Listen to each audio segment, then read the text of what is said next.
சிவபெருமானுக்கு இருக்கக்கூடிய விரதங்கள்லயே மிக சிறந்த விரதம் மகா சிவராத்திரி விரதம். மாசி தேய்பிறை சதுர்த்தசியில வரக்கூடியதுதான் மகா சிவராத்திரி.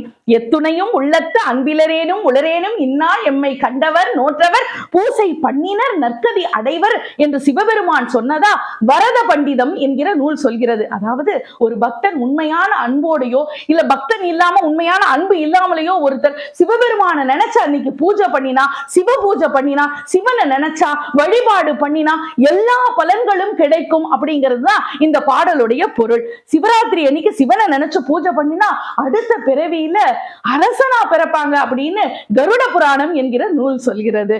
சித்திரபானு என்கிற அரசன் முற்பிறவியில வேடனா பிறந்தான். தான் வேடனா பிறந்த அந்த முற்பிறவி சரித்திரத்தை அஷ்டாவக்ர மகரிஷிக்கு எடுத்து சொல்ற மாதிரியான ஒரு குறிப்பு கருட புராணத்துல இருக்கு.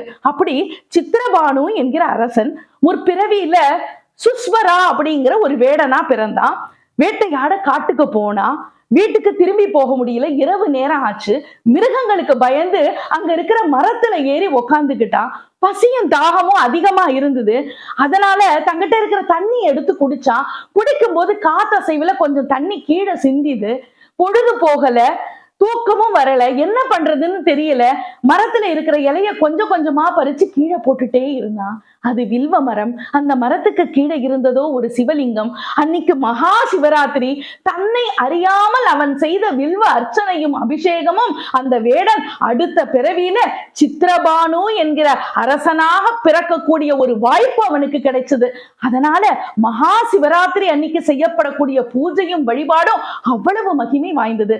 வட இந்தியாவுல மகா சிவராத்திரிங்கிறது குளிர்காலம் முடிந்து வசந்த காலம் தொடர்வதை குறிக்கிறது. தென்னிந்தியாவிலும் சிவராத்திரியோட குளிர் சிவசிவான போச்சு அப்படிங்கிற ஒரு பழமொழியும் உண்டு.